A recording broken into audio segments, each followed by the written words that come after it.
Na noite do meu casamento, escondi-me debaixo da cama para pregar uma peça no meu marido. Mas outra pessoa entrou no quarto e colocou o telemóvel no altifalante. O que ouvi a seguir gelou-me o sangue. Olá a todos, obrigada por estarem aqui comigo hoje. Antes de começar a minha história, adoraria saber de que cidade se estão a juntar a nós. Sintam-se à vontade para partilhar nos comentários. Agora, deixem-me levar-vos a esta história. O pó debaixo da cama começava a fazer-me cócegas no nariz e tive de pressionar a mão com força sobre a boca para não espirrar. Estava deitada de barriga para baixo, o meu caro vestido de noiva branco esmagado contra o chão de madeira, a renda delicada a prender-se nas fibras ásperas do tapete. Era ridículo. Eu sabia, uma mulher de 30 anos a esconder-se debaixo da cama na sua noite de núpcias como uma criança a brincar às escondidas. Mas queria ver a cara do Pedro. Tinha toda esta cena na minha cabeça. Ele entraria na nossa suíte nupcial, afrouxaria a gravata, talvez chamasse o meu nome com aquela voz suave e confusa que eu tanto amava.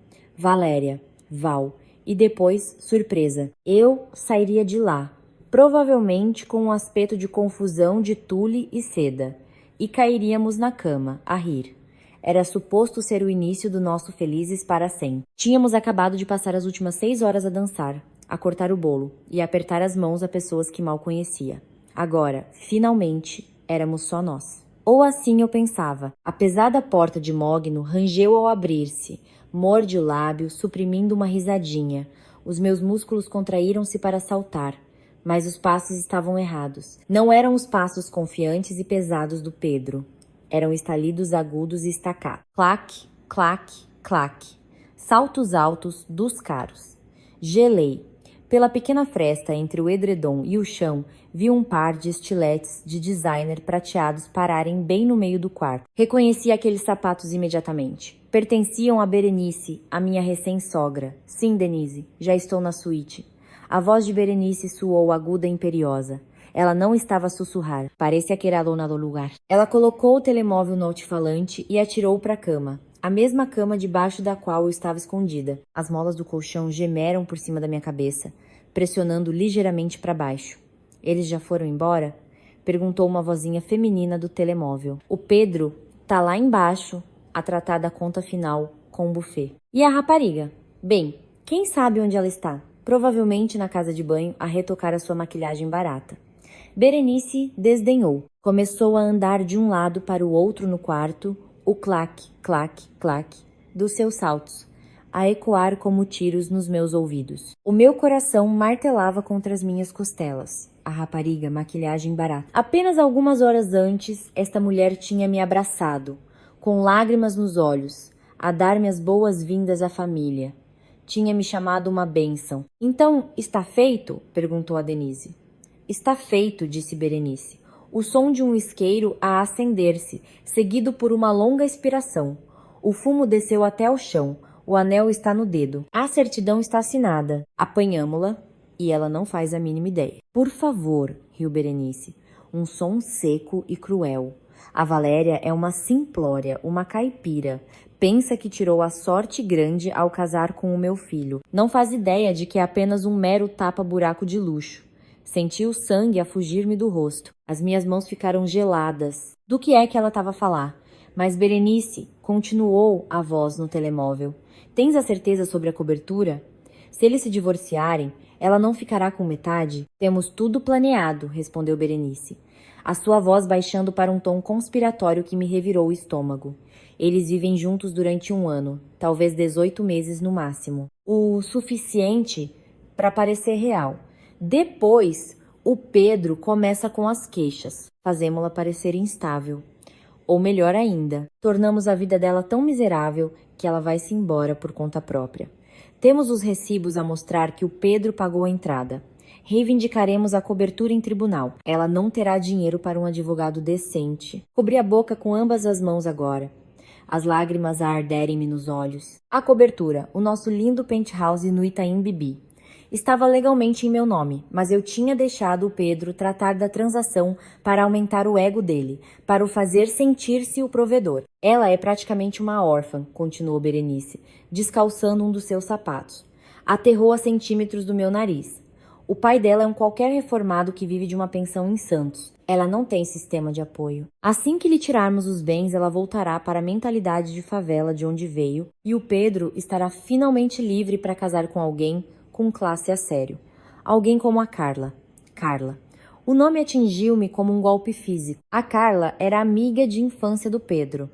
A mulher que tinha estado no casamento hoje, a usar um vestido vermelho um pouco justo demais, a sorrir um pouco abertamente demais. O Pedro está a caminho do topo, disse Berenice, soprando fumo em direção ao teto. Ele só precisava de um trampolim. E a Valéria, bem, ela é um trampolim muito resistente. Venderemos a cobertura, investiremos o dinheiro na empresa e ele estará feito para a vida. Fiquei ali deitada, o meu corpo a tremer tanto que tive medo que o chão vibrasse. Isto não era uma brincadeira. Isto não era um mal-entendido. Isto era um golpe. O meu casamento, o meu amor, a minha vida, era tudo apenas um longo esquema para roubar um imóvel. De repente, Berenice parou de andar. Espera, murmurou ela. Caminhou em direção à cama, vi os pés dela a virarem-se na minha direção. Ela agachou-se. Parei de respirar. O meu coração parou de bater. Pela fresta, vi a mão dela estender-se. As suas unhas compridas e bem cuidadas rasparam contra o chão de madeira a centímetros do meu rosto. Ela apanhou algo. O meu brinco de pérola, devo ter-lo deixado cair quando rastejei para baixo. Ela segurou-o, a inspecioná-lo. Lixo barato, murmurou ela, atirando-o para a mesa de cabeceira. Provavelmente plástico. Ela levantou-se novamente e eu quase desmaiei de alívio, mas o alívio foi de curta duração. A maçaneta da porta girou. Mãe, chamou a voz do Pedro. Aqui, querido, arrulhou Berenice. O seu tom mudando instantaneamente de predador frio para mãe extremosa. O meu marido entrou no quarto. O homem a quem eu tinha jurado amar e acarinhar há menos de 3 horas. Esperei rezando, esperando contra toda a esperança que ele lhe dissesse para sair, que ele dissesse algo para me defender. Em vez disso, ele suspirou e atirou-se para a cama, bem por cima de mim. Ela está aqui? Perguntou ele. Não, disse Berenice, provavelmente perdida no corredor. Ouve, precisamos de falar sobre a transferência bancária antes que ela volte. Eu sei, mãe. Eu sei, gemeu Pedro, mas podemos fazer isto amanhã? Tenho de fingir que estou entusiasmado para consumar este casamento esta noite.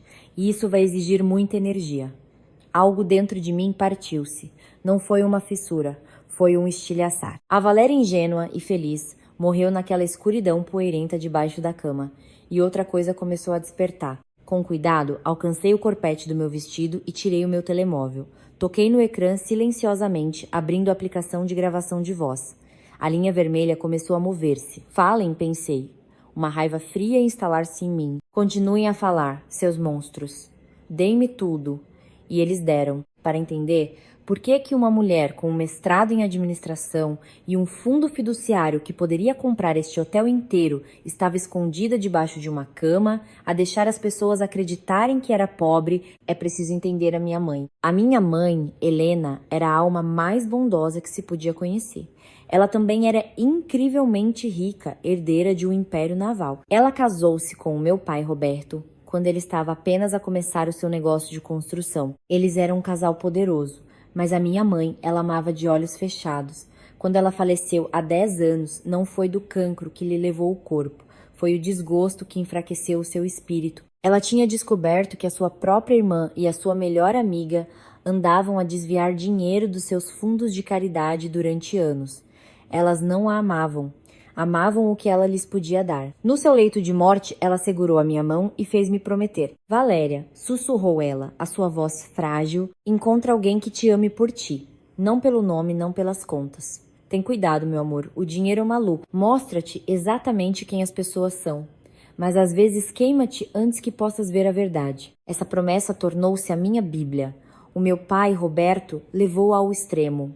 Ele era um tubarão no mundo dos negócios. O CEO da construtora Titã. Ele ensinou-me a ler contratos, antes que eu soubesse ler contos de fadas. Quando comecei a namorar, ele desconfiava de toda a gente. Eles cheiram o dinheiro, Val, avisava-me ele. Eles olham para ti e veem um bilhete de lotaria. Então criei um teste, um filtro. Mudei-me da mansão da família nos Jardins e aluguei um apartamento charmoso e ligeiramente degradado num bairro operário, a Muca.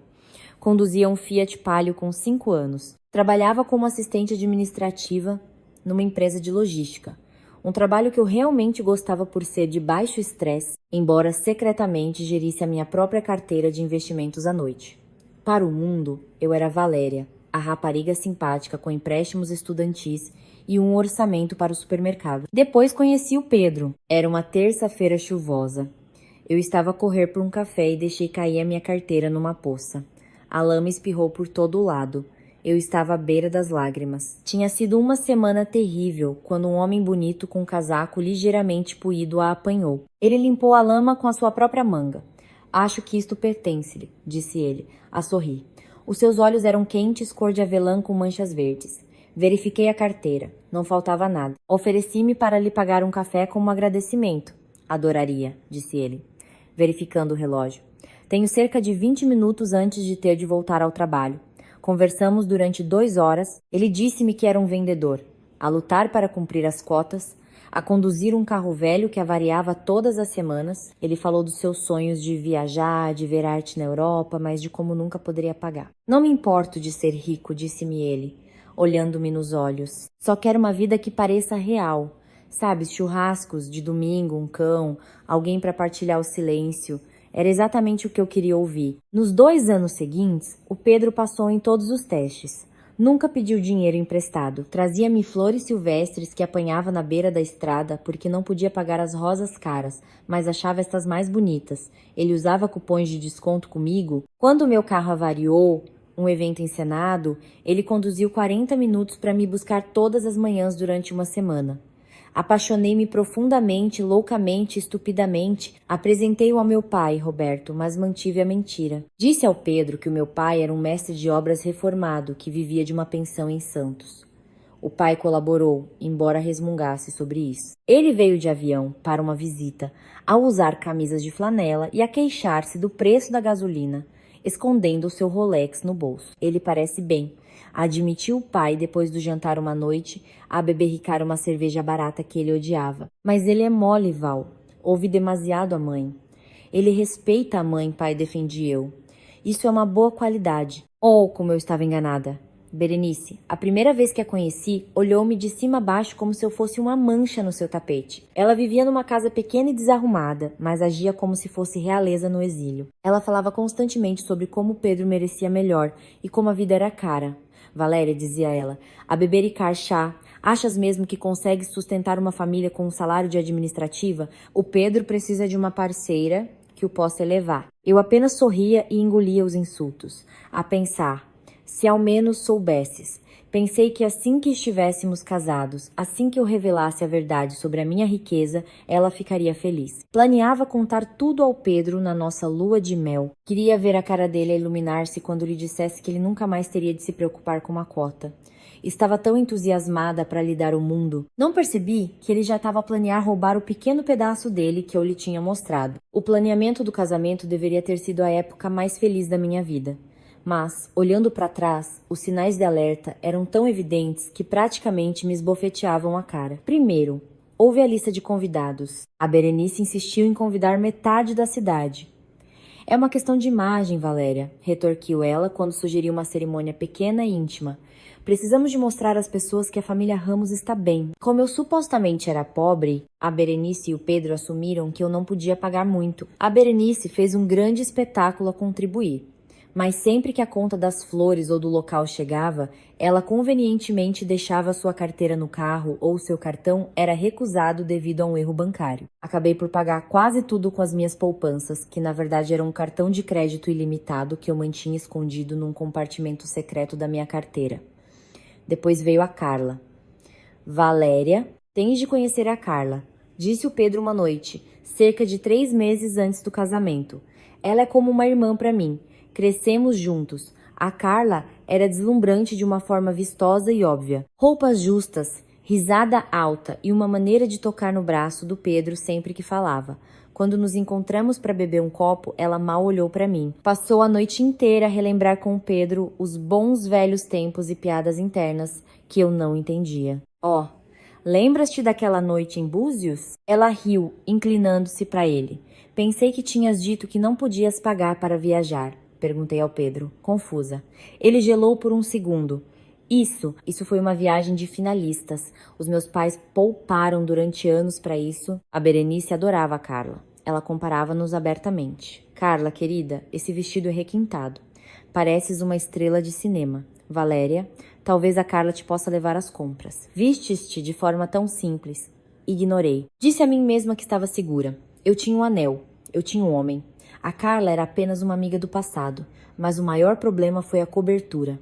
Precisávamos de um lugar para viver. O Pedro alugava um apartamento de solteiro e o meu apartamento era muito pequeno. Encontrei uma cobertura deslumbrante no Itaim Bibi. Era uma execução hipotecária, um achado por R, 3 milhões, mas ainda assim muito acima do orçamento de uma assistente administrativa e de um vendedor. Tenho uma herança, disse ao Pedro uma noite. Era uma meia-verdade. A minha avó deixou-me algum dinheiro. É o suficiente para comprar este lugar a pronto. Os olhos do Pedro quase saltaram das órbitas. Ah, pronto. Valéria? Estás a falar sério? Sim. Quero que comecemos sem dívidas. Naquela noite, a Berenice apareceu. De repente, estava muito interessada em mim. Olhou para mim com olhos predatórios. Isso é uma notícia maravilhosa, Valéria. Ronronou ela. Mas sabes, comprar um imóvel é complicado. Impostos, seguros, responsabilidade. Nunca lidaste com imóveis. O Pedro lida com contratos o dia todo. Eu consigo lidar com isso, disse eu. Claro que consegues, disse o Pedro, pegando na minha mão. Mas, amor, pensa na imagem. A minha mãe tem razão. Além disso, quero sentir que estou a contribuir. Se puseres o dinheiro na minha conta, eu posso passar o cheque. Posso tratar das negociações com o condomínio. Far-me aparecer o homem da casa para os vizinhos. Por favor, pelo meu orgulho. Parecia tão estúpido, mas ele parecia tão sério. E a Berenice concordava. É uma questão de respeito, Valéria. Uma esposa não deve castrar o marido antes mesmo de o casamento começar. Então eu filo. Transferi os fundos, mas não era idiota. O meu pai criou-me melhor do que isso. Pedi à minha advogada, Juliana, que redigisse a escritura. O dinheiro passou pela conta do Pedro para mostrar a transação, mas a escritura do imóvel estava 100% em meu nome. O Pedro, no entanto, não leu as letras pequenas dos documentos de fecho. Ele apenas viu o dinheiro a entrar na sua conta e depois a sair. Ele pensou que, por ter passado o cheque, era o dono da casa. Ele pensou que me tinha enganado. Lembro-me do dia em que recebemos as chaves. O Pedro rodopiou-me na sala de estar vazia. O nosso castelo, disse ele. O meu castelo, sussurrei-lhe ao ombro, embora ele não me tenha ouvido. Agora, deitada debaixo da cama, ao ouvir a Berenice falar sobre reivindicar a cobertura, as peças encaixaram-se. Eles não sabiam que a escritura era exclusiva. Eles pensavam que eram bens conjugais comprados com o dinheiro dele, porque o cheque veio da conta dele. Eles pensavam que podiam argumentar que eu não contribuí com nada. A voz de Berenice trouxe-me de volta ao presente. Quando é que acaba o contrato de arrendamento do teu apartamento, Carla? Perguntou Berenice no telemóvel. O nome sobressaltou-me. A Carla estava no altifalante. Não, espera. A Berenice estava a falar com o Pedro agora, a perguntar sobre a Carla. O contrato dela acaba daqui a 6 meses, disse o Pedro, a sua voz abafada, enquanto enterrava o rosto numa almofada. É por isso que temos de acelerar isto, mãe. Não posso tê-la a dormir no sofá da irmã, para sempre. Além disso, o bebê precisa de um quarto. O mundo parou. O silêncio debaixo da cama era ensurdecedor. O bebê, tapei a boca com tanta força que senti o gosto a sangue. As palavras pairavam no ar como fumo tóxico. O bebê? Não te preocupes com o bebê, disse Berenice. O seu tom desdenhoso, mas prático. Montaremos o quarto de bebê no segundo quarto assim que a Valéria se for embora. Podemos pintar por cima daquele amarelo horrível que ela escolheu. O meu estômago revirou-se violentamente. Senti que ia vomitar ali mesmo no tapete. A Carla estava grávida. O Pedro, meu marido, de menos de 24 horas, tinha engravidado a sua amiga irmã. Só me sinto mal, mãe, disse o Pedro. Por um segundo, uma pequena faísca de esperança acendeu-se no meu peito. Talvez ele tivesse consciência. Talvez ele se importasse mesmo comigo. Mal como que? Retruquiu Berenice. Por estares a garantir o teu futuro? Não. É que a Valéria é simpática. Ela cozinhou para mim, lavou-me o carro. Ela olha para mim como se eu fosse um herói. Vai ser brutal esmagá-la assim. Oh, poupa-me as lágrimas, desdenhou Berenice. Ela é uma Zé, ninguém Pedro. Tu próprio o disseste. Ela é aborrecida. Lê livros aos fins de semana em vez de fazer networking. Usa roupas da Renner. Queres estar casado com uma caçadora de cupons pro resto da vida? Ou queres estar com a Carla, que sabe realmente como brilhar na alta sociedade? A Carla é fogo, concordou Pedro, a sua voz mudando, tornando-se lasciva. A Valéria é mingau de aveia, mingau de aveia. Aquela única palavra doeu mais do que a traição financeira. Eu tinha diminuído a minha luz por ele. Tinha escondido meu guarda-roupa de designer, o meu conhecimento de vinhos finos, as minhas ligações a senadores e CEOs, tudo para o fazer sentir-se confortável. Tornei-me mingau de aveia porque pensei que ele queria um amor simples e genuíno. Exatamente, disse Berenice. Agora, recebeste as notificações do banco? O resto dos depósitos em dinheiro do casamento já foram compensados? Sim, cerca de 50 mil reais. Está na nossa conta conjunta. Bom, amanhã transferes metade disso para a minha conta para despesas de reembolso do casamento. Precisamos de esvaziar essa conta conjunta lentamente para que, quando pedires o divórcio, não haja nada para ela levar. Entendido? E a cobertura? Tens os recibos. Tenho o recibo da transferência da minha conta bancária para o vendedor. Mostra que paguei os R 3 milhões. Ela não consegue provar de onde veio esse dinheiro se dissermos que foi um empréstimo privado da família que estou a pagar. Eles estavam tão confiantes, tão incrivelmente estúpidos e confiantes, não faziam ideia de contabilidade forense. Não faziam ideia de que o meu pai pensionista tinha uma equipa jurídica que comia tubarões como eles ao pequeno almoço. Tudo bem, levanta-te, ordenou Berenice. Vai lavar a cara, pareces culpado. Quando ela voltar, tens de representar. Sorri.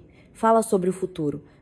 Lá sentir-se segura. Eu realmente não quero dormir com ela esta noite, mãe. Tens de consumar o casamento. Torna a anulação mais difícil para ela conseguir mais tarde, se tentar essa via. Precisamos que isto seja um divórcio para podermos dividir os bens. Tudo bem, gemeu Pedro. Ele levantou-se da cama. O colchão subiu, aliviando a pressão sobre mim. Vou verificar o corredor. Talvez ela esteja a chorar na escada ou algo do gênero. Vou-me embora, anunciou Berenice. Tirei a chave suplente da mala dela mais cedo. Eu saio sozinha. Ela tirou a minha chave. Ela mexeu na minha mala. A violação fez minha pele arrepiar. Vi os saltos prateados da Berenice estalar em direção à porta.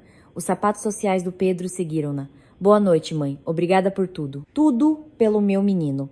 Lembra-te apenas do plano. 1 ano. Depois estás livre. A porta fechou-se com um clique. O silêncio voltou ao quarto, mas não era pacífico. Era pesado. Carregado com a energia da minha vida estilhaçada. Esperei 5 minutos, 10. Precisava de ter a certeza de que tinham ido embora. Lentamente, dolorosamente, saí de debaixo da cama. O meu corpo doía. O meu lindo vestido estava cinzento de pó. Levantei-me e vi o meu reflexo no espelho. O meu cabelo estava despenteado, a minha maquilhagem borrada, mas os meus olhos estavam límpidos. Não chorei. Não gritei. Uma calma fria e mecânica tomou conta de mim. Era a mesma calma que o meu pai usava quando estava prestes a fazer uma aquisição hostil de uma empresa rival. Fui até o armário, despi o vestido de noiva, o símbolo da minha estupidez, e atirei-o para um canto. Vesti umas calças de ganga e um hoodie que tinha embalado para o brunch da manhã seguinte. Peguei na minha mala. A Berenice tinha de facto levado a chave suplente da casa, mas as chaves do meu carro ainda lá estavam. E o meu cartão de crédito ilimitado. Abri a porta para o corredor. Estava vazio. O Pedro devia ter descido mesmo para o lobby ou para o bar para ganhar coragem para dormir comigo.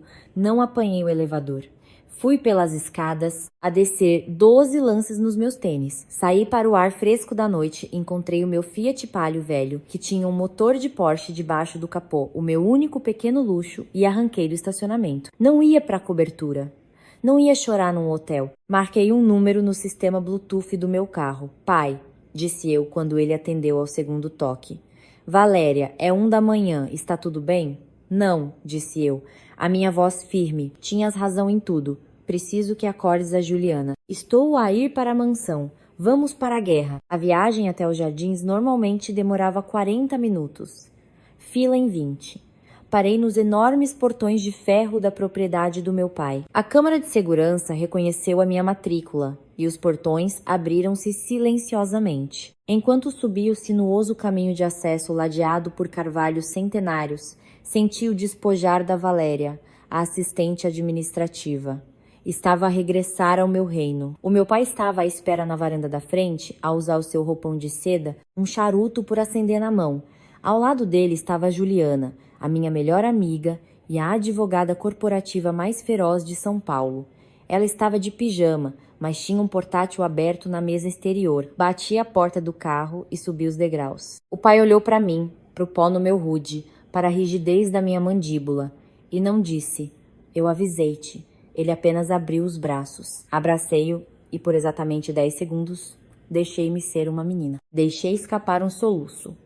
Depois afastei-me. Eles planearam tudo, disse eu, a minha voz nítida. O Pedro, a mãe dele e a Carla. Eles querem a cobertura. Querem esvaziar as contas. A Carla está grávida. A Juliana ofegou. Grávida no teu dia de casamento? Sim. Gravei tudo. Coloquei o meu telemóvel na mesa de vidro e carreguei no play. No ar tranquilo da noite, a voz da Berenice soou ainda mais demoníaca. Ouvimos tudo. O comentário do mingau de aveia, o plano para me tornar miserável, o desvio do dinheiro do casamento. Quando terminou, o rosto do meu pai era uma máscara de fúria. Ele partiu o charuto por acender ao meio. Vou enterrá-lo, rosnou ele. Vou comprar a empresa onde ele trabalha e despedi-lo. Vou fazer com que aquela mãe dele seja despejada até o meio-dia. Não, disse eu. Isso é rápido demais, fácil demais. Olhei para Juliana. Se atacarmos agora, eles fazem-se de vítimas. Dirão que sou uma esposa louca e ciumenta. Podem até tentar lutar pela cobertura, alegando contratos verbais ou algum disparate. Quero esmagá-los completamente. Quero que eles pensem que ganharam e depois quero puxar-lhes o tapete com tanta força que nunca mais se levantem. A Juliana estalou os nós dos dedos, um sorriso perverso a espalhar-se pelo seu rosto. Gosto do rumo que isto está a tomar. Qual é o plano? Primeiro, disse eu, a cobertura. Eles pensam que têm direito porque o dinheiro passou pela conta dele. Precisamos de garantir isso. Fácil, disse a Juliana, a digitar furiosamente. Como a escritura está em teu nome, criamos um acordo pós-nupcial. Enquadramo-lo como um requisito do seguro. Dizemos ao Pedro que, como o prédio tem alta responsabilidade, a seguradora exige um titular claro para minimizar o risco. Inserimos uma cláusula que renuncia a todo o seu interesse conjugal na propriedade em troca de, digamos, um prêmio de seguro mais baixo. Ele é ganancioso? Acrescentei. Se lhe dissermos que isso lhe poupa R$ 2.000 por mês, ele assina sem ler. Feito, disse a Juliana. Terei os papéis prontos de manhã. Diz-lhe que é um procedimento padrão. Segundo, disse o meu pai, as finanças. Precisas de separar os teus bens. Preciso de esvaziar a conta conjunta antes que ele o faça, disse eu. Mas não posso parecer suspeita. Deixa a conta conjunta, aconselhou a Juliana. Deixa eu levar o dinheiro do casamento. É isco. Mas precisamos de verificar o historial de trabalho dele. Se ele é tão desonesto contigo, é desonesto noutros lugares. O pai pegou no seu telemóvel. Vou pedir ao meu investigador particular que faça uma investigação aprofundada dos números de vendas e despesas do Pedro na empresa dele. Se ele nos está a desviar dinheiro, provavelmente também está a desviar deles. E o bebê, disse eu, a minha voz baixando. Precisamos de provas. ADN? Perguntou a Juliana. Não, isso demora muito tempo. Preciso de me aproximar da Carla. Preciso que ela admita. Vais voltar para lá? Perguntou o pai, parecendo preocupado. Valéria, não tens de o fazer. Podes ficar aqui. Podemos entregar-lhe os papéis de manhã. Não, levantei-me. Ele chamou-me mingau de aveia. Ele pensa que sou estúpida. Ele pensa que sou fraca. Vou voltar para lá. Agir como a esposa burra e desajeitada que ele pensa que eu sou. Vou tornar a vida dele um inferno durante o próximo mês e vou reunir provas suficientes para o mandar para a prisão. Não apenas para o tribunal de divórcio. Olhei para o nascer do sol a começar a tingir o horizonte de roxo. Ele queria uma caipira, disse eu. Ele está prestes a descobrir que casou com uma ratoeira. Voltei para o hotel exatamente quando o sol nasceu. Subi furtivamente as escadas. Voltei a vestir o pijama e despenteei o cabelo. Enfiei-me na cama ao lado do Pedro. Ele cheirava a espumante velho e a engano. Ele mexeu-se, abrindo um olho. Val, murmurou ele. Onde estiveste? Não consegui dormir, sussurrei, dando-lhe um sorriso largo e vácuo. Estava tão entusiasmada com o nosso futuro, querido. Estava lá embaixo a planear nossa vida. Ele gemeu e virou-se, de costas para mim. Isso é bom, amor. Vai dormir. Olhei para a nuca dele. Dorme bem, Pedro. É o último descanso tranquilo que vais ter. A manhã seguinte começou a representação de uma vida. Acordei antes do Pedro e pedi o serviço de quartos, os itens mais caros do menu. Ovos Benedict com lagosta, batatas fritas com trufas, espumante. Quando a conta chegou, assinei quarto 402 com um floreado. O Pedro acordou, a esfregar os olhos. Uau, o que é tudo isto? Pequeno almoço de celebração, chilrei eu. Pensei que, como temos todo aquele dinheiro do casamento, devíamos mimar-nos. O Pedro estremeceu. Val, precisamos de ter cuidado com esse dinheiro. A mãe, quer dizer, concordamos em guardá-lo para um dia chuvoso. Oh, não sejas desmancha-prazeres. Meti um morango na boca. Também marquei uma massagem de casal no spa. Custa R$ 3.000. N. E. Orenbols. E. R. Bel.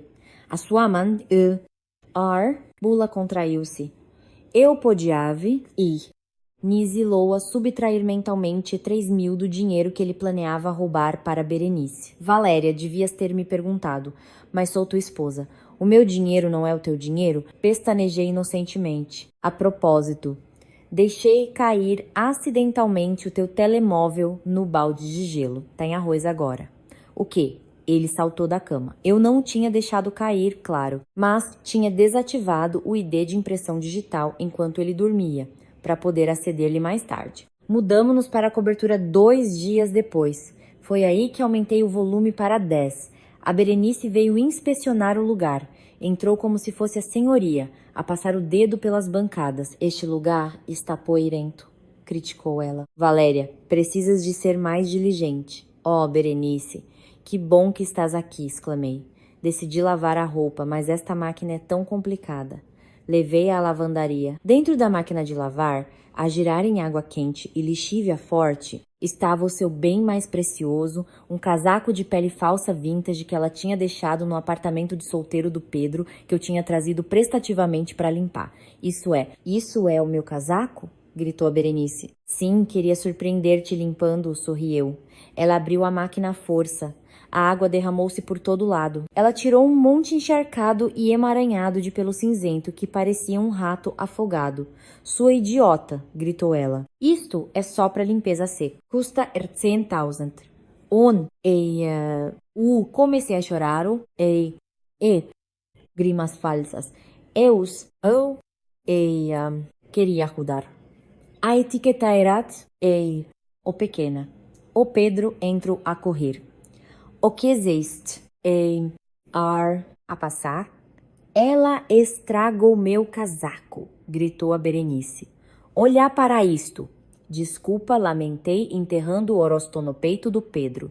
Sou apenas uma rapariga simples. O percebo de calça cóscaros. O pedrulo param. E depois para mim. Estava furioso, mas lembrou e nesse plano. Tinha de me manter feliz.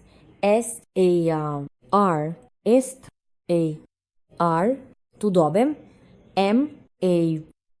Disse ele, com os dentes cerrados. Foi um acidente. Aval o sabia.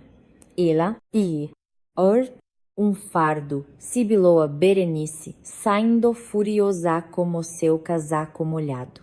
Naquela noite, enquanto o Pedro fervia no sofá, eu trouxe aos papi esqueia, Juliana tinha preparado. Querido, disse eu, a fungar. Sinto-nos e mete. O mal pelo casaco. Quero ter a certeza de quem? O estrago mais nada. A seguradora enviou isto hoje, disse Rank, como a cobertura de alto valor. Lista de responsabilidade enorme. Mas fiz uma pausa para efeito. Se assinar estarei. Nem se há dizer quem. Sou proprietário. Rio Principal. OPR. Mio DC Ri 2.000 por mês. Como te fiz perder dinheiro hoje, pensei que poupar dinheiro aqui ajudaria. Os olhos do Pedro brilharam com os R 2.000 por mês.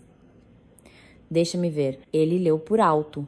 Era denso, cheio de jargão legal. Ele viu as palavras renúncia de responsabilidade do seguro no topo, que a Juliana tinha habilmente colocado a negrito, e não reparou no parágrafo sobre a renúncia a todas as reivindicações conjugais sobre bens imóveis. Sim, está bem, disse ele, pegando numa caneta. Pelo menos estás a tentar resolver a tua confusão. Ele assinou.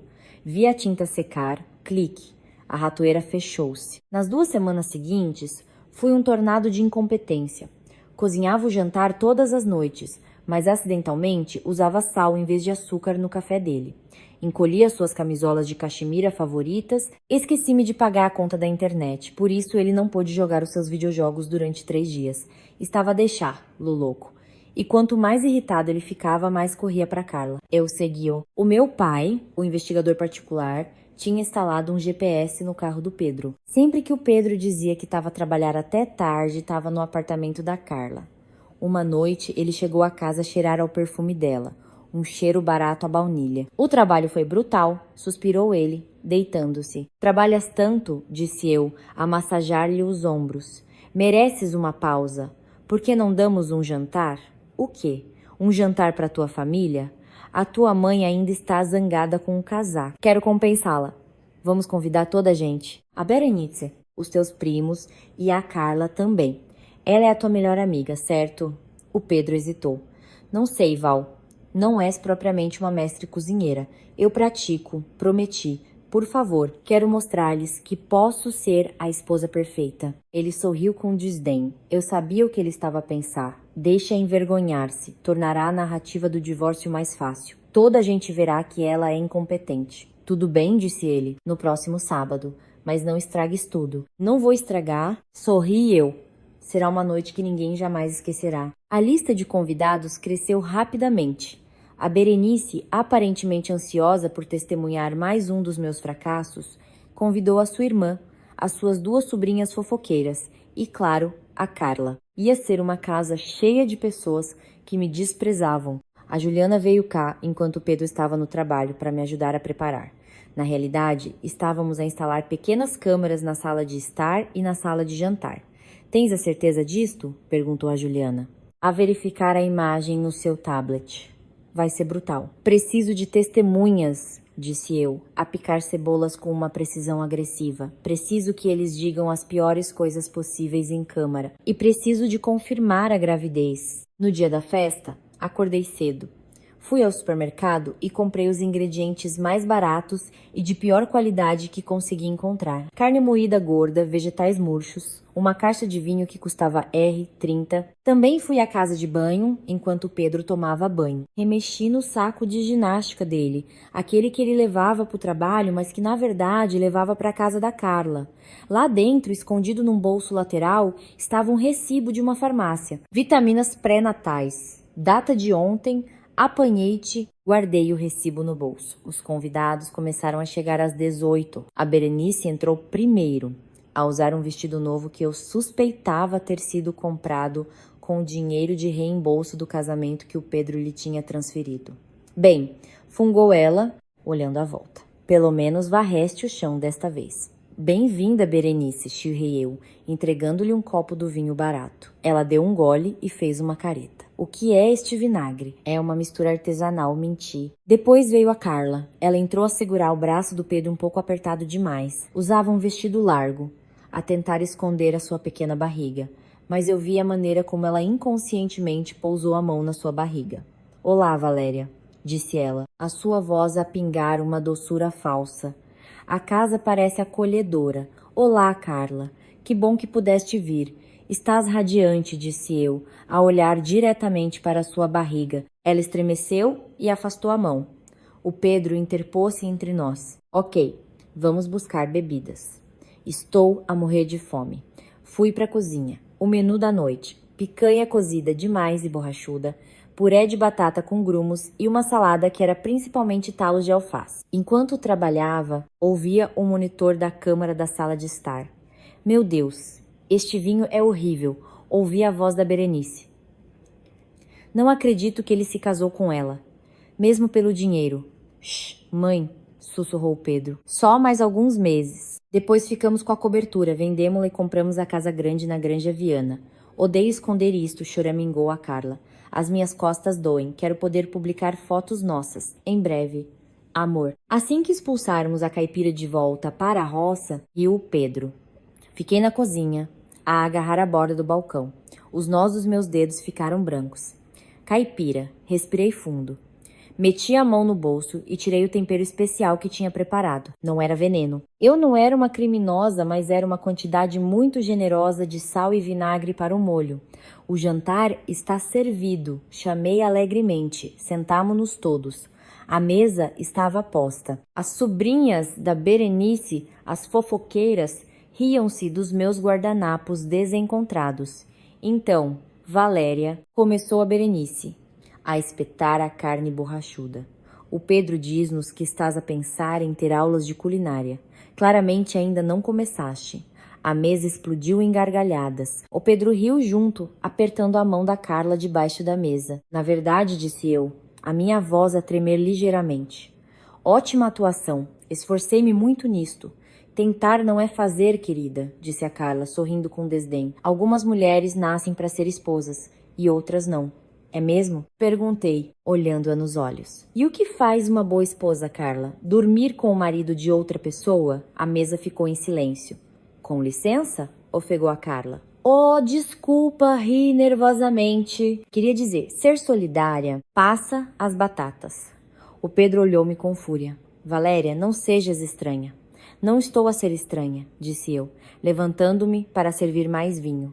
Fui em direção a Carla. Só admiro a vossa amizade.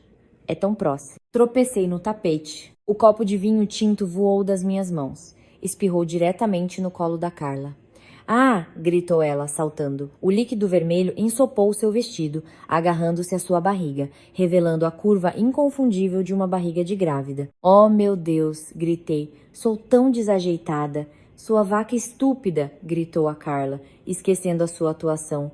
Olha o que fizeste, isto é seda! Calma, Carla! Gritou Pedro, correndo para o lado dela, pegando em guardanapos para limpar a sua barriga. Tás bem? O bebê tá bem? Silêncio. Silêncio absoluto e total. O Pedro gelou. Ele percebeu o que acabara de dizer. Virou-se lentamente para olhar para mim. A Berenice olhou para mim. A Carla olhou para mim. Eu não estava a chorar. Eu não estava a pedir desculpa. Estava de pé na cabeceira da mesa. E pela primeira vez em meses eu não estava a sorrir. O ar na sala era tão denso que se podia sufocar. As palavras, o bebê está bem, pairavam suspensas entre nós como uma granada que acabara de ter o pino puxado. O rosto de Pedro passou do pânico ao terror pálido. Ele gaguejou, eu quis dizer. Ela está, o Pedro quer dizer, interrompeu Berenice em voz alta, levantando-se para proteger o filho se ela está bem. Sabes como a Carla é frágil? Sua idiota desastrada, Valéria. Olha para esta confusão. Ela apontou um longo dedo acusador para mim. És inútil. Inútil. Não sabes cozinhar, não sabes limpar, e agora estás a agredir os nossos convidados. Eu disse ao Pedro que ele estava a cometer um erro ao casar com lixo como tu. Normalmente esta era a parte em que eu me encolheria, em que me desculparia e correria para a cozinha para buscar toalhas. Em vez disso, peguei no meu guardanapo e limpei calmamente uma gota de vinho da minha mão. Senta-te, Berenice, disse eu. A minha voz não era alta, mas era fria. Fria como gelo. Com licença? Berenice piscou, chocada com o tom. Eu disse, senta-te. Olhei para o Pedro. E tu, afasta-te da barriga dela. Todos nós sabemos o que está aí dentro. Valéria! Estás bêbada, disse Pedro, tentando recuperar o controlo. Ele estufou o peito, usando a sua voz de homem da casa. Vai pro teu quarto. Discutiremos isto mais tarde. Não, vamos discutir isto agora, disse eu. Fui até o aparador onde o sistema de som estava ligado. Peguei no microfone que o Pedro usava para karaokê, o seu passatempo favorito. Que estás a fazer? Sibilou a Carla, agarrando seu vestido encharcado de vinho. Estás louca. Talvez, sorri eu. Loucamente rica. Eles pareciam confusos. Vejam, comecei, andando lentamente à volta da mesa como um tubarão a rodear um barco a afundar-se.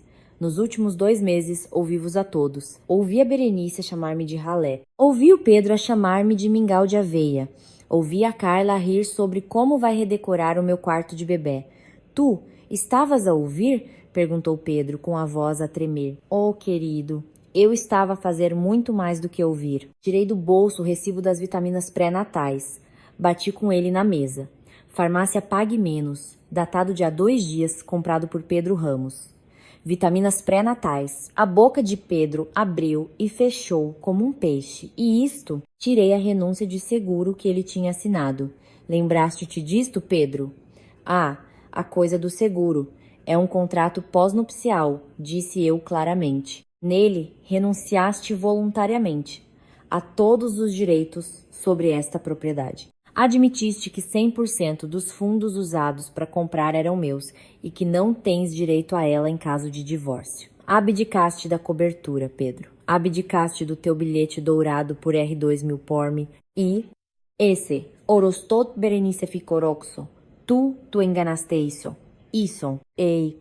Ouse aguentar em tribunal, ou vai aguentar Missis, disse eu. A minha advogada, Juliana Sabes, aquela quem chamaste de amiga advogada barata, mas na verdade,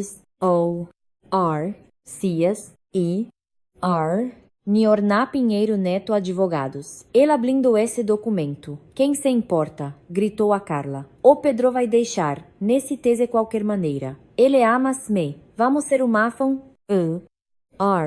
Lia, tu vais ficar sozinha como os teus gatos. Ser, Rio. Pedro. Dissins les de onde tiraste o dinheiro para o caro da Carla. Para o vestido novo da Berenice para este. Reembolso do casamento. Pedro estava a suar profusamente agora. Eu poupei das minhas comis. Disse eu. Tu roubaste das contas da construtora Tite. Inflacionaste faturas. Pensaste que ninguém me anotar porque a Tite. Uma empresa enorme. Gritou Berenice. Atet, o sabe, Fuyat porta. Coloqueiam, onama, Anita. Essa, a parte mais engra, Ada, disseu, olhando para Terry, para eles, Voc, realmente, o fizeram uma verifica, o de antecedente sobre mim, pois, o assumirão que é Val, Ria era apenas a Val, Ria, Doquist, tá falar? Sussurrou Pedro. O meu apelido. Apenas Souza, disse eu. Souza de Almeida Prado. O meu pai. Roberto Souza de Almeida Prado, o CEO e dono da construtora Tite. O Sil. Encio desta vez foi pesado. Foi os homem de tre. Esmundo saco lhe direi minha estilha. And Aren me se simultaneamente. Berenice agarrou-se beirada a mesa para se equilibrar. Isso Montserrat, o teu pai. Um pensionista em Santos. Ele em Santos neste momento, assente, no iate. Pedro parecia que ia desmaiar. Ele andava a roubar o pai da sua esposa. Andava a chamar. Herdeirada empresa para a qual trabalhava de mingau de aveia. Essa herdeira? Guinchou Pedro. Sim, disse eu. You are Nicaratz, o plequal, o te despedi imediatamente. Foi porque queria ver que, o profunderá podri, oiau, vop, o podresat, au, mago, val, real, amor. Pedro deu um passo em frente, como os para cima. Espera, podemos explicar. Eu estava confuso. E obrigou-me. N, o te atrevas a culpar a tuam, ei, e gritou Berenice, mas os seus olhos percorriam a ala, ei, e, procura de uma asa, en, da, e, tarde demais para explicar, se, ou, disse eu. Tenho os registros do desvio de dinheiro. Tenho, o devo e sa conspirarem para me defraudar. Tenho a prova de adulto e, rio. Bati no microfone, para estarmos todos na mesma app. Ei, Gina, disse eu, a minha voz baixando para um sussurro que ecoou pela sala. Queroqueou, se, amexatamente o que eu ouvi na minha noite den pesias. Esse, ervo, para saberem quem, me escondi debaixo da cama por nada. Peguei no motelem.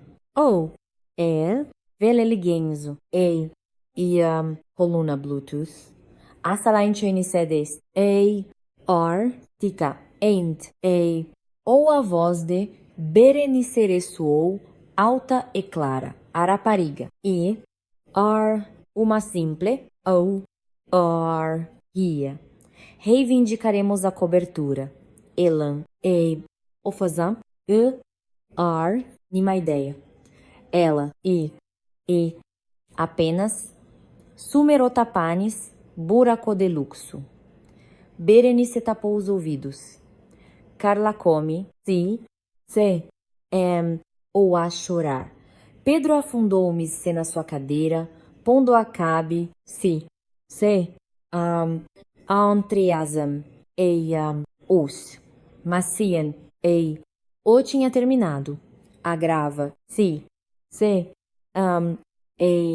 ou continuou. A minha voz do passado, aterrorizada, escondida debaixo da cama, estava silenciosa. Mas a voz de Berenice encheu asa lá de jantar como uma claresat.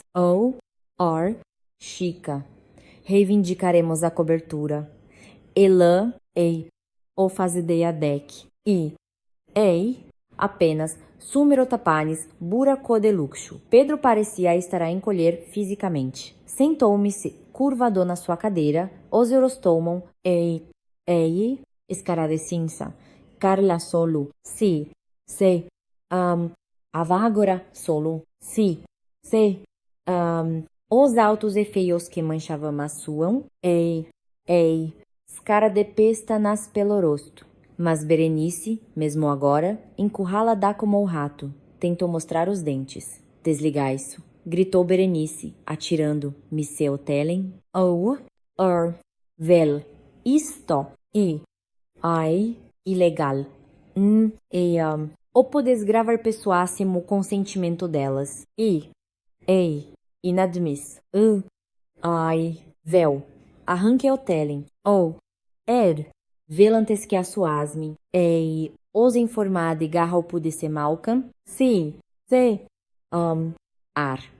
Na verdade, Berenice disseu, aminhavos calmando meio do caos. A lei brasileira permite a grava. O de uma conversa por dos interlocutores, especialmente para defesa pria. Desde que uma pessoa na conversa saiba que este as gravadas eu usei inteiramente legal, inteiramente admiss véu. A portada à frente que eu tinha destrancado remotamente momentos antes. Abriu, cederam pante. Botas pesadas bateram noc. O de madeira, luzes azuis piscaram atrás S da janelada à frente, refletindo nas paredes da cobertura que eles pensavam ser sua. Juliana entrou primeiro. Desta vez, N ou estava de pijama. Estava num fato cinzento, N carve, o impec, vel, segurando uma pasta de curocó mumarmá. Atr, Dela estavam 2 pol, e sia uniformizado, ze detetive que eu, e conhecida, equipade, seguram. Se, a do meu pai, o detetive Miller, que trabalhava na Divis em o de fraudes. Pedro Ramos anunciou detetive Miller a sua voz a ressoar, preso. Pedro levantou Nice de um salto, derrubando a sua cadeira. Preso por quê? O fiz nada. És uma disputadão estica. O pelodot riu, senhor Ramos, disse Juliana, dando um passo em frente como um sorriso que podia cortar vidro. Embora isso seja motivo para o pedido de div, esse oi mediato que tenho aqui,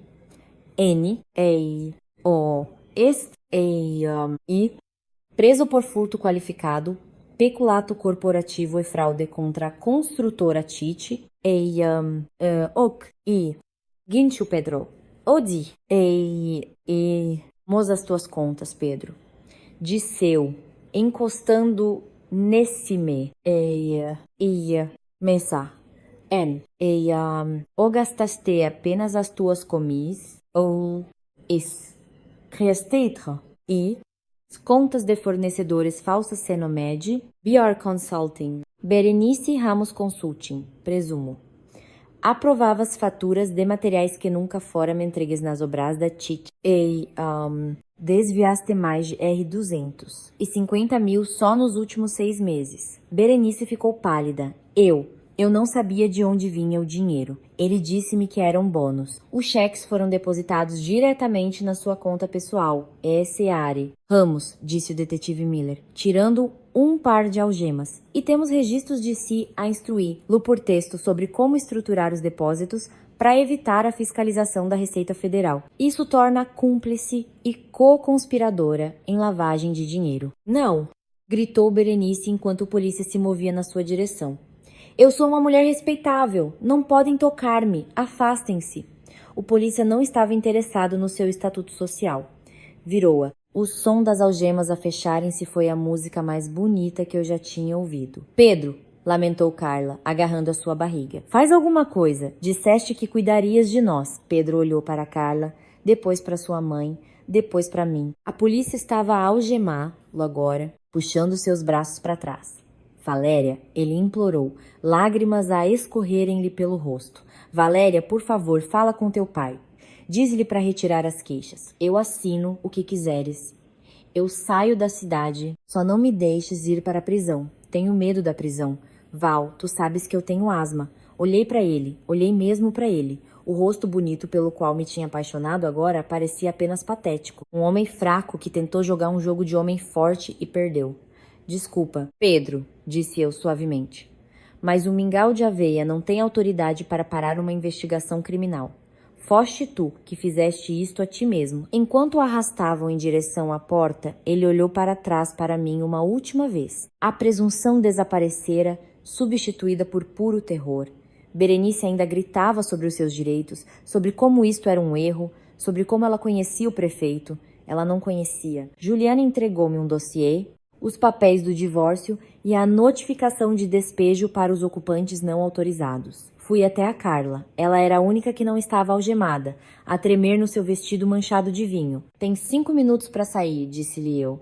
Leva a tua mala, leva as tuas mentiras. Se não saíres, apresento queixa por invasão de propriedade.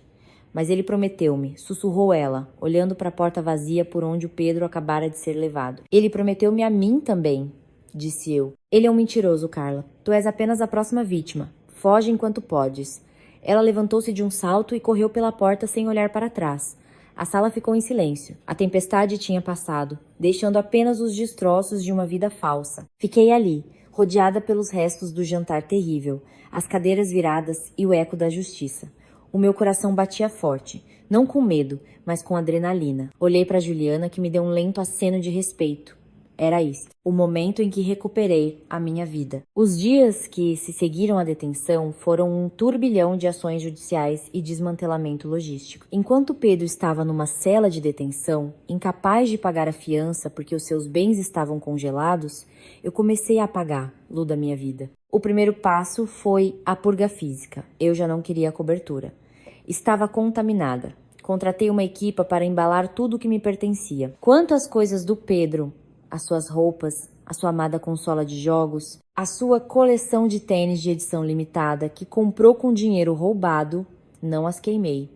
Teria sido dramático, mas ilegal. Em vez disso, mandei embalá-las e enviá-las para o único endereço que lhe restava, a casa pequena e desarrumada da Berenice. Mas a Berenice não estava lá para as receber.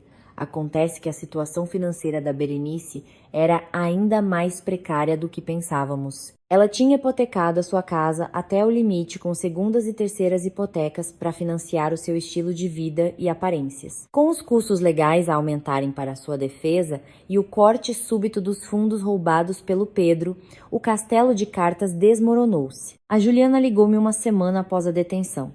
"Vais querer ouvir isto?", disse ela, a sua voz soando satisfeita.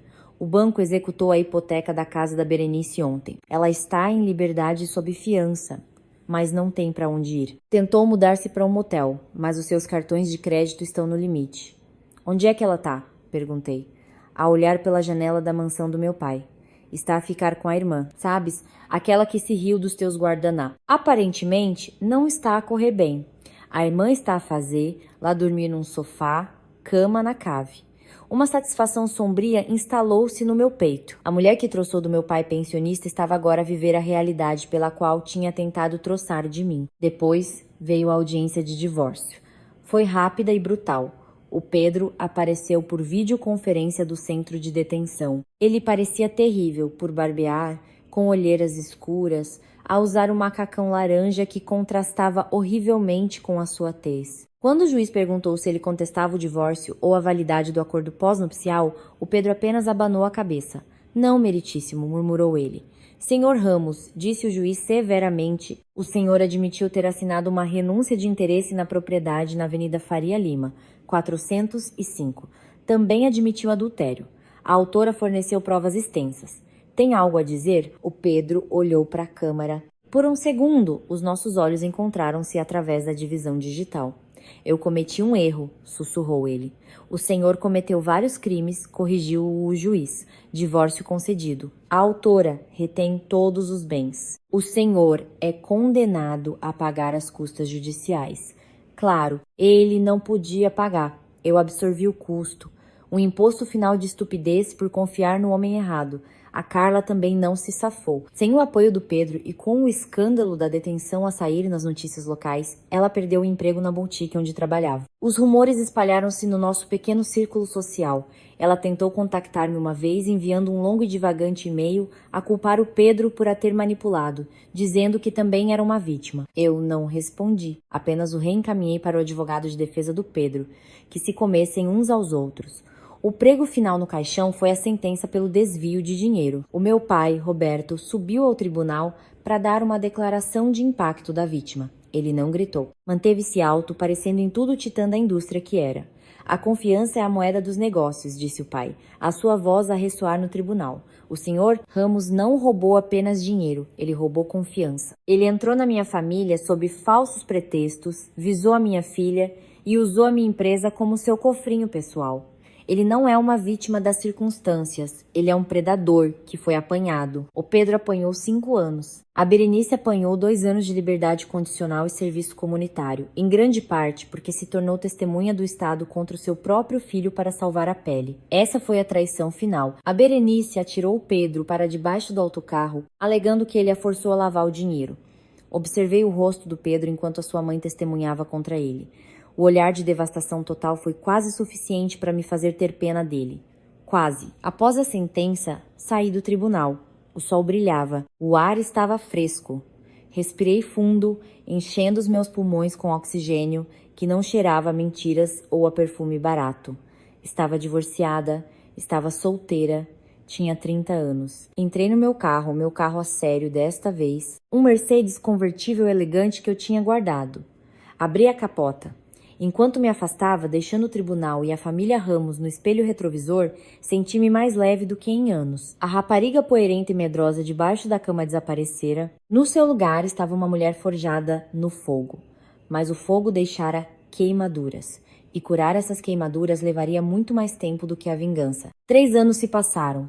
A vingança é como uma dose de açúcar. Intensa, satisfatória, mas seguida por uma quebra. Depois que a adrenalina de destruir Pedro e Berenice se desvaneceu, fiquei com os destroços silenciosos dos meus próprios problemas de confiança. Mergulhei no trabalho. Parei de me esconder. Juntei-me oficialmente à construtora Titã, não como administrativa, mas como diretora de operações. Usei o meu nome, Valéria Souza de Almeida Prado, como armadura. Trabalhava 16 horas por dia, transformando a Titã num império ainda maior. Fiquei conhecida como a rainha do gelo na sala de reuniões, eficiente, brilhante e totalmente inacessível. Namorar? Esquece, os homens eram um passivo. Sempre que um homem sorria para mim, eu perguntava-me o que ele queria. Ele via-me a mim ou via a conta bancária? Via uma parceira ou um trampolim? O meu único consolo era a música. Tinha tocado piano em criança, mas tinha parado quando conheci o Pedro porque ele dizia que música clássica era aborrecida. Agora, comprei um Steinway de cauda para minha nova casa. Um santuário de vidro moderno com vista para o rio Pinheiros, longe da cobertura contaminada. Todas as noites eu tocava Chopin, Rachmaninoff, Debussy. Derramava minha raiva, a minha dor e a minha solidão nas teclas. Numa noite, meu pai convenceu-me a ir a uma gala de caridade para as artes. Eu não queria ir. Odiava estes eventos. Sorrisos falsos, espumante caro e pessoas a apresentarem ideias de negócio. Só 1 hora, Val, disse o pai, ajeitando seu smoking. É pra sinfonia. Tu adoras a sinfonia. Então eu fui. Fiquei no canto a beber uma água com gás, a verificar e-mails no meu telemóvel, à espera que passasse o tempo educado para poder escapar. Parece que preferias estar a fazer um tratamento de canal, disse uma voz ao meu lado. Endireitei-me. A minha máscara de rainha do gelo encaixou-se. Virei-me lentamente. Ali estava um homem, alto, ombros largos, a usar um smoking que lhe assentava bem, mas que parecia ligeiramente usado. Tinha o cabelo escuro e desarrumado e olhos da cor de âmbar quente. Na verdade, disse eu friamente, preferia uma auditoria. Os tratamentos de canal demoram demasiado tempo. Ele riu. Não era uma risada de sociedade educada. Era um som profundo e genuíno que enrugava os cantos dos seus olhos. Sou Marcelo, disse ele, estendendo a mão. Sou o arquiteto que projetou a nova ala do museu. Atualmente estou a esconder-me de um doador que quer discutir o feng shui das casas de banho. Hesitei, depois apertei-lhe a mão. O seu aperto era firme, quente e áspero. Calos. Eram mãos que trabalhavam. Não apenas mãos que assinam cheques. Valéria, disse eu brevemente. Valéria, repetiu ele. Bem, Valéria, já que estamos ambos a esconder-nos, queres ver algo fixe? A acústica no salão principal é incrível quando está vazio. Contra minha melhor intuição, seguiu. Entramos sorrateiramente na sala de concertos principal durante o intervalo do quarteto. O palco estava vazio, exceto por um piano de cauda solitário. Força, disse Marcelo, gesticulando para o piano. Vi os teus dedos a contraírem-se enquanto o quarteto tocava. Tu tocas, não tocas? Eu. Não toco em público há anos. Não há público aqui. Só eu e os fantasmas de Mozart. Sentei-me. Toquei nas teclas e toquei. Toquei um noturno cheio de anseio e tristeza.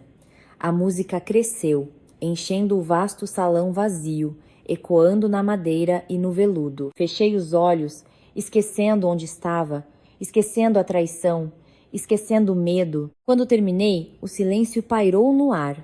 Abri os olhos. Marcelo estava a observar-me. Não estava a olhar para as minhas joias. Não estava a olhar para o meu vestido. Estava a olhar para o meu rosto com uma expressão de pura admiração. Isso foi... Começou ele, a sua voz embargada pela emoção. Isso foi a coisa mais triste e mais bonita que já ouvi. Quem te magoou, Valéria? A pergunta foi tão direta, tão inesperada, que eu recuei. Isso não é da sua conta, retorqui, levantando-me abruptamente. As paredes voltaram a erguer-se. Tenho de ir. Espera, gritou ele enquanto me apressava a sair do palco. Deixa-me levar-te a jantar. Jantar a sério, não estes aperitivos minúsculos. Não, disse eu. andando mais depressa. Eu não namoro. Não estou a pedir um encontro, disse ele, a correr para me apanhar. Estou a pedir para conhecer a pessoa que consegue fazer um piano chorar assim. Parei. Olhei para ele. Parecia sincero, mas o Pedro também parecia sincero. O Pedro tinha apanhado a minha carteira enlameada. O Pedro tinha me levado ao trabalho. Não posso, sussurrei. Realmente não posso. Saí a correr da gala como a Cinderela. Mas em vez de deixar um sapato de cristal, deixei para trás a primeira fenda na minha armadura. Marcelo não desistiu. Ele não enviou flores ou joias. No dia seguinte, chegou um pacote ao meu escritório.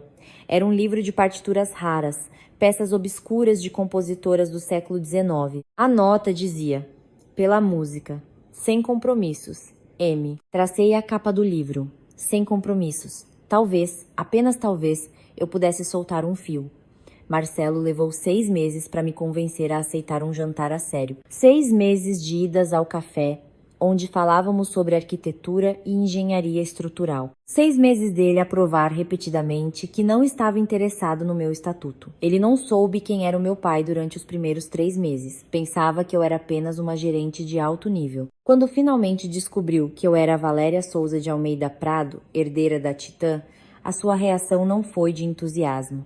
Foi de aborrecimento. Ótimo, gemeu ele, pousando a cabeça na mesa da lanchonete que frequentávamos. Agora tenho de me preocupar com as pessoas a pensarem que sou um interesseiro.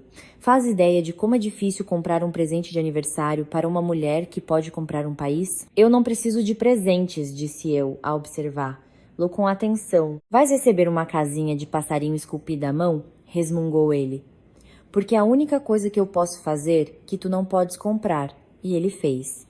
Esculpiu-me uma casinha de passarinho, estava torta e a pintura era irregular, mas eu coloquei-a na minha lareira ao lado dos meus vasos Ming. Era a coisa mais valiosa da sala.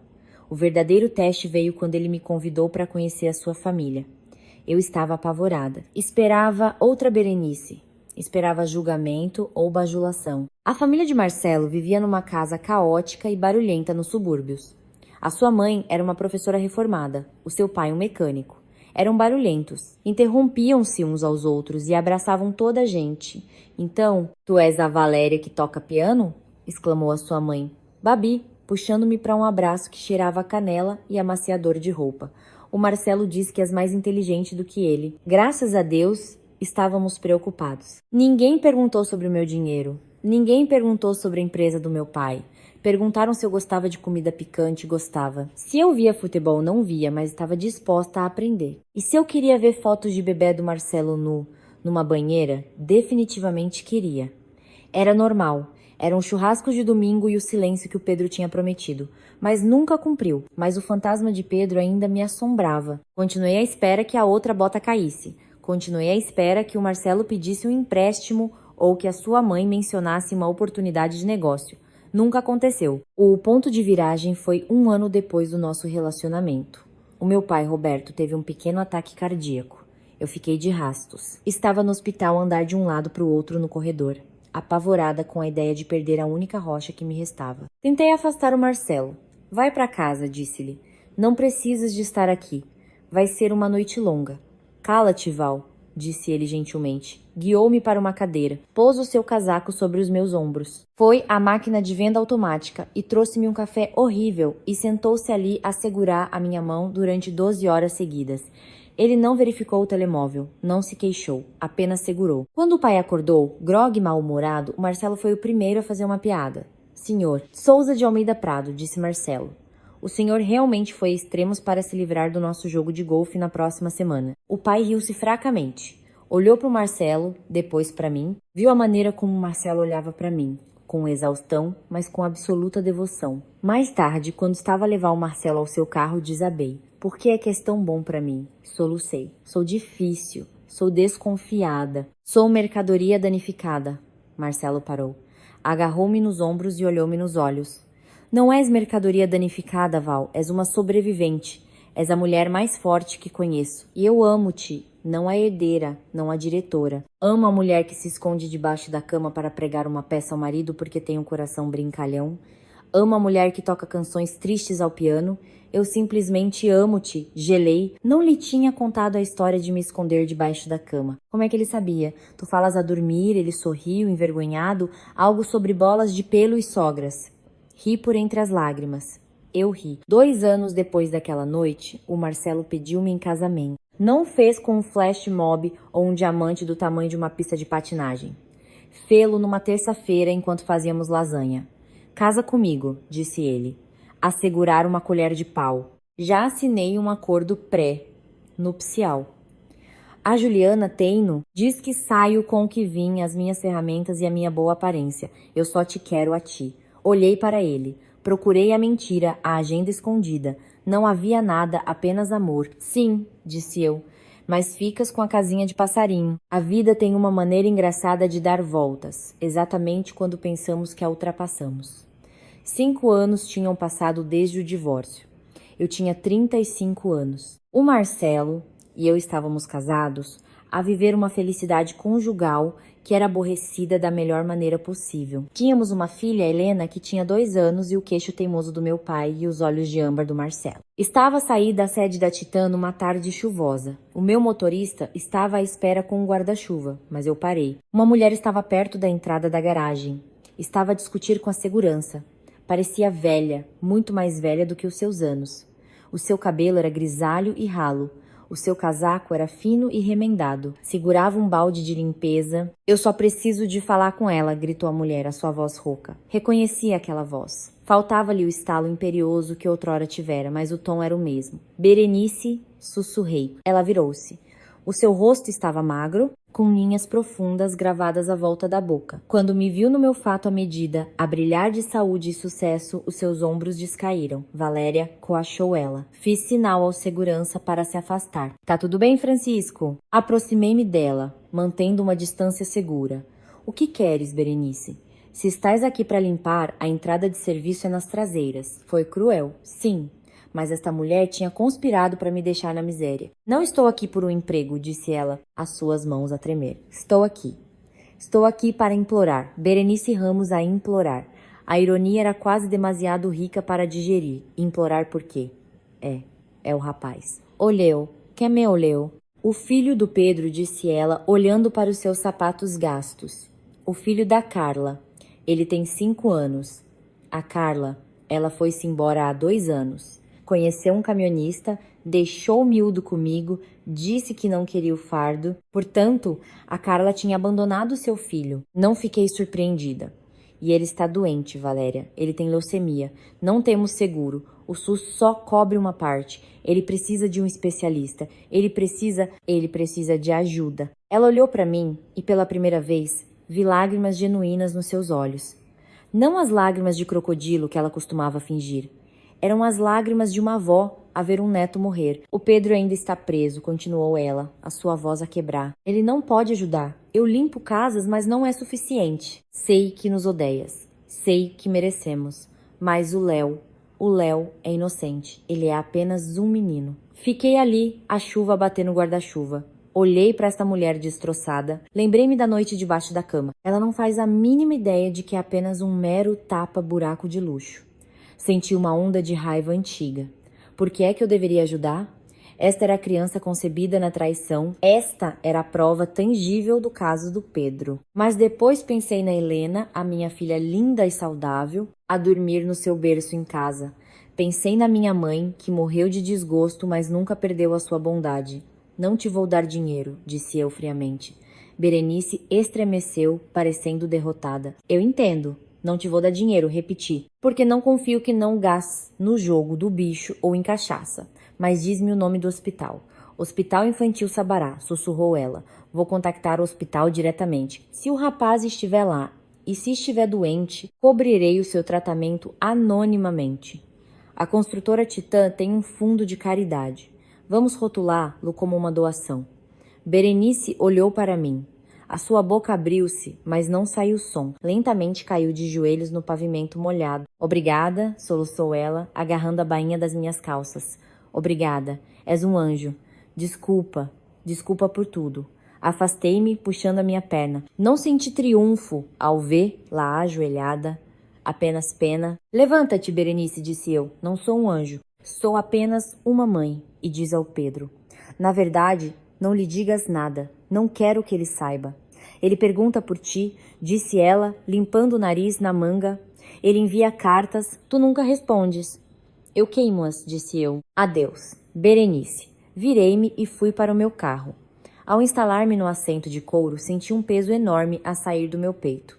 Não os tinha perdoado, mas não tinha deixado que a escuridão deles me transformasse num monstro. Tinha salvo uma vida inocente. Naquela noite, abracei a Helena com um pouco mais de força. Pensava que a caridade era um fecho suficiente. Mas o universo tinha uma última carta horrível para jogar. Um mês depois de concordar em pagar o tratamento de Léo, recebi uma notificação do Departamento de Execução Penal. O Pedro tinha pedido uma visita. Normalmente eu ignorava-as, mas a nota anexa era diferente. Sobre o Léo e sobre o porquê de nunca teres engravidado. Precisas de saber.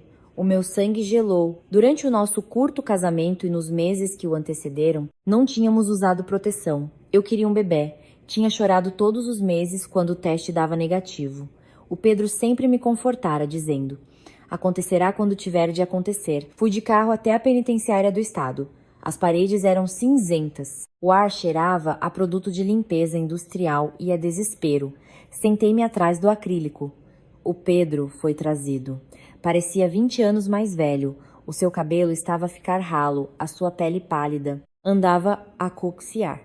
A arrogância desaparecera, substituída por uma permanente corcunda de derrota. Ele pegou no telefone. Eu peguei no meu. Valéria, disse ele. A sua voz era áspera. Estás incrível. Estou feliz, Pedro, disse eu. Algo que nunca quiseste que eu fosse. Ouvi falar do Léo. A mãe contou-me. Obrigado. Filo pelo rapaz, não por ti. Eu sei. Olha, não tenho muito tempo. Queria dizer-te uma coisa. Um pedido de desculpas não é suficiente, mas preciso de limpar a minha consciência. Ele respirou fundo, olhando para suas mãos algemadas. Lembraste de como querias um bebê? De como estavas preocupada por seres infértil? Sim, disse eu. O meu aperto no receptor a apertar-se. Tu não eras infértil, Val. A mãe, ela obrigou-me a fazê-lo. Fazer o quê? Ela esmagava pílulas contraceptivas de emergência. A pílula do dia seguinte. Punha-as nas tuas vitaminas. Naquelas que ela te fazia quando ias lá pro brunch. Ou então trocava as tuas vitaminas diárias por placebos. Parei de respirar. A sala girou. Por quê? Sussurrei. Por que é que ela faria isso? Tu querias uma família. Não contigo, admitiu Pedro. A verdade a pairar ali como um cadáver em decomposição. A mãe disse que se engravidasse seria mais difícil divorciar-se de ti mais tarde. Um filho prende-te por 18 anos. Ela queria um corte limpo assim que conseguíssemos a cobertura. Ela disse. Ela disse que não podíamos arriscar ter um filho com os teus genes misturados com os nossos. Ela queria que a Carla tivesse o meu herdeiro. Senti uma onda de náusea tão forte que pensei que ia desmaiar. Não era apenas ganância, era uma violação biológica. Eles tinham me envenenado, tinham violado o meu corpo para garantir que eu não gerasse um filho. Tudo isto enquanto eu chorava no ombro do Pedro por não conseguir conceber. Seu monstro, sibilei. Lágrimas de raiva picaram-me os olhos. Deixaste que ela me drogasse? Eu era fraco, disse Pedro, a chorar. Agora lamento, Val. Tinha tanto medo dela e era tão ganancioso. Mas olha, é uma bênção, certo? Imagina se tivéssemos tido um filho. Estarias ligada a mim para sempre. Agora estás livre. Tens uma nova vida. Ele tinha razão, da forma mais doentia e distorcida possível. Se eu tivesse tido um filho com o Pedro, nunca teria escapado verdadeiramente da Berenice. Estaria a criar um filho com um criminoso. A minha filha Helena não existiria. Tens razão, disse eu, a minha voz a tremer. É uma bênção, porque os meus filhos nunca terão uma única gota do teu sangue venenoso nas suas veias. Levantei-me. Val, espera, gritou Pedro. Tenho liberdade condicional a chegar daqui a 2 anos. Podes dar uma palavra por mim? Já que ajudaste. O Léo. Olhei para ele através do vidro. A audácia era de cortar a respiração. Pedro, disse eu, ajudei o Léo porque ele é uma criança inocente. Tu és um homem adulto que drogou a sua esposa. Não vou dar uma palavra por ti. Na verdade, vou enviar a transcrição desta conversa para o Conselho de Liberdade Condicional. Espero que apodreças aqui. Bati o telefone com força, Saí da prisão para a luz brilhante do sol. Desabei num banco perto do estacionamento e solucei. Chorei pelo bebê que pensei que não podia ter. Chorei pela violação, mas principalmente chorei de alívio. O Marcelo encontrou-me lá mais tarde. Tinha-lhe ligado, incapaz de conduzir. Ele abraçou-me enquanto eu tremia. Eles não te podem magoar mais, prometeu ele. E ele tinha razão. O segredo fora revelado, o veneno fora purgado. Eu estava finalmente verdadeiramente limpa. 10 anos depois, a construtora Titã tinha crescido e tornado-se um conglomerado internacional. Eu era CEO agora. O meu pai, Roberto, falecera pacificamente durante o sono há 1 ano. O seu funeral contou com a presença de senadores, concorrentes e milhares de funcionários que o respeitavam. Eu estava no comando do império, já não era rapariga escondida debaixo da cama, mas uma mulher que comandava salas com um único olhar. O Marcelo e eu estávamos casados há 12 anos. Tínhamos 2 filhos agora, a Helena, com 15, e um filho, o João, com 10. Estávamos sentados no pátio da nossa casa de verão em Angra dos Reis. Era uma noite rara e tranquila. Mãe, disse a Helena, a levantar os olhos do seu telemóvel. Ela era uma rapariga linda, inteligente, mas com uma veia romântica que me lembrava terrivelmente da minha versão mais jovem. Posso convidar o Tyler para o fim de semana? O Tyler era o seu novo namorado, capitão da equipe de futebol americano. Charmoso. Demasiado charmoso. Tyler? Perguntei, trocando um olhar com o Marcelo. Aquele que se esqueceu da carteira quando foram ao cinema na semana passada? Ele é apenas esquecido, mãe, defendeu a Helena. Ele é muito querido. Diz que adora o fato de eu não ser obcecada por dinheiro como as outras raparigas. Os sinos de alarme na minha cabeça soaram tão alto que eram ensurdecedores. Ele adora que eu não seja obcecada por dinheiro. Era exatamente o que o Pedro tinha dito. Era a frase de abertura do predador. Helena, disse eu gentilmente. O Tyler sabe sobre nós, sobre a empresa? Não lhe dei pormenores. Encolheu ela os ombros. Mas toda a gente sabe quem somos. É difícil esconder quando nosso nome está em arranha-céus. Senti um nó frio no estômago. O ciclo estava a tentar repetir-se. Convida-o, disse eu. Adoraria conhecê-lo melhor. O Marcelo apertou meu joelho por baixo da mesa. Ele sabia o que eu estava a fazer. Eu não ia proibir, ia testá-lo. Quando Tyler chegou naquele fim de semana, foi educado, demasiado educado. Elogiou a casa, os carros, a arte. Perguntou ao Marcelo sobre o seu escritório de arquitetura com um interesse um pouco exagerado nas margens de lucro. Durante o jantar, decidi fazer uma pequena experiência. Tyler, disse eu casualmente. A Helena diz-me que estás à procura de um estágio de verão. Sim, será. De Almeida Prado, sorriu ele, mostrando dentes perfeitos. Adoraria aprender com os melhores, talvez na Titã. Bem, disse eu. Temos uma vaga. É trabalho braçal. A despejar betão. Começa às 5 da manhã. Salário mínimo, mas constrói caráter. Se te saíres bem, podemos falar sobre um trabalho de escritório no próximo verão. Observei o seu rosto. O sorriso vacilou. A luz nos seus olhos diminuiu. Oh, disse ele, estava a pensar talvez em algo na área de estratégia ou marketing. Não sou muito do tipo de trabalho braçal. Estratégia? Requer compreender a fundação? Acrescentou Marcelo, a beberricar o seu vinho. Eu assentei tijolos durante 3 anos antes de desenhar uma planta. O Tyler olhou para Helena. Amor, não disseste que a tua mãe me podia arranjar um esquema? Despejar betão é um bocado abaixo de mim, não achas? A Helena gelou. Olhou para ele. Realmente olhou para ele. Abaixo de ti? Perguntou ela. O meu avô despejou betão. O meu pai assentou tijolos. Sim, mas eles tiveram de fazer. Riu o Tyler nervosamente. Nós, sabes, somos a elite. O silêncio na mesa foi pesado. Acho que devias ir-te embora, Tyler, disse a Helena em voz baixa. O quê? Eu disse, vai-te embora. A minha família construiu esta vida com trabalho árduo. Se achas que o trabalho está abaixo de ti, então eu estou acima de ti. Quase chorei. Ela não precisou que eu me escondesse debaixo de uma cama. Tinha aprendido a lição por osmose. Tinha a autoestima que me faltara na sua idade. O Tyler saiu furioso. A Helena veio e abraçou-me. Tu sabias... Não sabias? Perguntou ela. Eu suspeitava. Beijei-lhe a testa. Observa sempre como eles tratam o trabalho, não a recompensa. 1 semana após o incidente com o Tyler, recebi uma chamada de um centro de cuidados paliativos no centro de São Paulo. Era sobre a Berenice. Ela estava a morrer de cancro do ovário. Não lhe restava família. A sua irmã tinha a expulsado há anos. O Pedro ainda estava na prisão. Tinha violado a liberdade condicional uma vez e foi mandado de volta. A Carla desaparecera muito. Ela indicou-a como seu contato de emergência, disse a enfermeira gentilmente. Não sei porquê, mas ela está a pedir por si. Fui de carro para o hospício. Não era um lugar luxuoso, mas era limpo. A Berenice jazia numa pequena cama, parecendo um esqueleto enrolado em pergaminho. Estava irreconhecível da mulher dos estiletes prateados. Fiquei à porta. Vieste? Ela sussurrou. Vim, disse eu.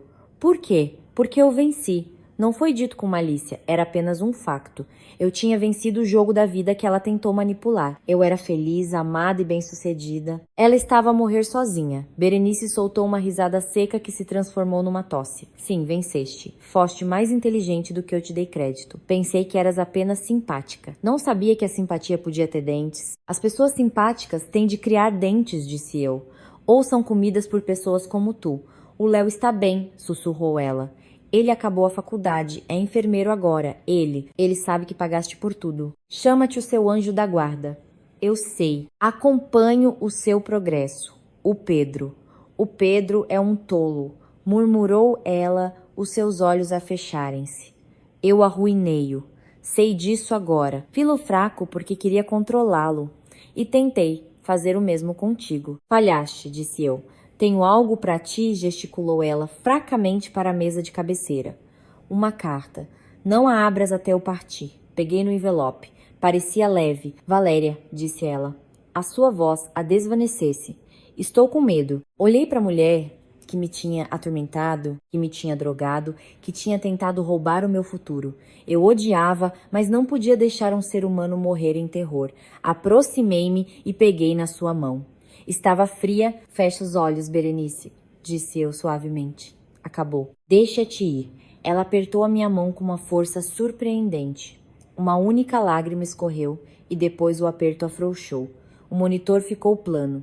Ela partira. Saí para o corredor e abri a carta. Dentro havia uma única folha de papel e uma velha polaroid desbotada. A foto era do Pedro em bebê, sentado no colo da Berenice. Ela parecia jovem, esperançosa e ainda não endurecida pela ganância. A nota dizia: Valéria, odiei-te porque tinhas tudo o que eu queria sem teres de lutar por isso. Tive inveja da tua luz. Tentei roubá-la, mas só me queimei a mim mesma. Foste a melhor coisa que aconteceu ao meu filho, e eu filo deitar-te fora. Não te deixo nada porque não tenho nada, mas deixo-te esta verdade. Não só me sobreviveste, como me superaste. Diz ao Léo para ser um bom homem. B. Dobrei a carta. Não senti triunfo, senti apenas paz. O bicho-papão estava morto. Paguei pela sua cremação. Mandei enviar as suas cinzas para a prisão para que o Pedro as pudesse ter. Foi a última coisa que faria pela família Ramos. Estamos de volta à casa de praia agora. É o pôr do sol. O céu está pintado em pinceladas de laranja violento e roxo suave. Estou sentada no deck, um copo de vinho vintage na mão, do tipo pelo qual a Berenice teria matado. Lá na areia, o Marcelo está a tentar ensinar o João a empinar uma pipa. A Helena está sentada numa toalha a ler um livro, parecendo uma versão mais jovem de mim, mas com uma espinha dorsal mais forte. A minha vida tá cheia, é barulhenta, é confusa e é real. Penso naquela noite há 20 anos. O pó debaixo da cama, o cheiro do soalho, o peso esmagador da traição a pressionar-me. Lembro-me do momento em que quase fiquei. Houve uma fração de segundo deitada no escuro em que pensei: talvez eu o possa consertar. Talvez, se eu o amar o suficiente, ele me escolha em vez do dinheiro. Graças a Deus não ouvi essa voz. Graças a Deus escolhi a raiva. Graças a Deus escolhi a guerra. As pessoas perguntam-me como consigo confiar novamente depois do que aconteceu. Como consigo amar o Marcelo sem verificar os seus bolsos à procura de recibos? A resposta é simples. A escuridão ensinou-me a reconhecer a luz. O Pedro ensinou-me o que o amor não é. O amor não é transacional. O amor não é um plano secreto. O amor não é transformar alguém em mingau de aveia para que não te ofusque. O amor é o Marcelo a esculpir uma casinha de passarinho torta. O amor é o meu pai num tribunal a defender a minha honra. O amor sou eu a pagar a quimioterapia de um rapaz doente, mesmo que o pai dele me tenha partido o coração. O amor é ação. Pouso o copo de vinho e olho para a câmara, para si, o ouvinte. Talvez esteja escondido debaixo de uma cama neste momento. Talvez não literalmente. Talvez esteja num casamento onde se sente pequeno. Talvez esteja com uma família que o faz sentir-se um estranho. Talvez suspeite que as pessoas que sorriem na sua cara estão a afiar facas nas suas costas. Estou aqui para lhe dizer, confie na sua intuição. Se sente que algo está errado? Está. Se sente que está a ser usado? Está. Não fique no escuro. Não espere que eles mudem. Eles não vão mudar. A Berenice não mudou até estar no seu leito de morte. O Pedro nunca mudou. Você tem de ser o seu próprio herói. Tem de rastejar para fora de debaixo da cama, sacudir o pó do seu vestido e sair pela porta. Vai doer. Meu Deus, vai doer.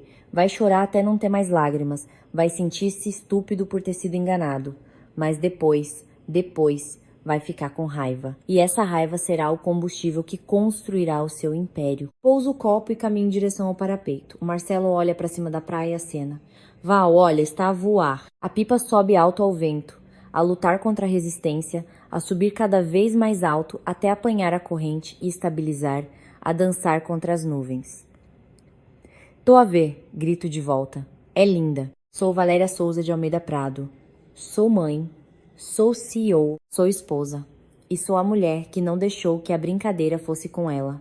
Obrigada por ouvirem a minha história. Obrigada por percorrerem este caminho comigo, desde o chão poeirento de uma suíte nupcial até o pôr do sol de uma vida feliz.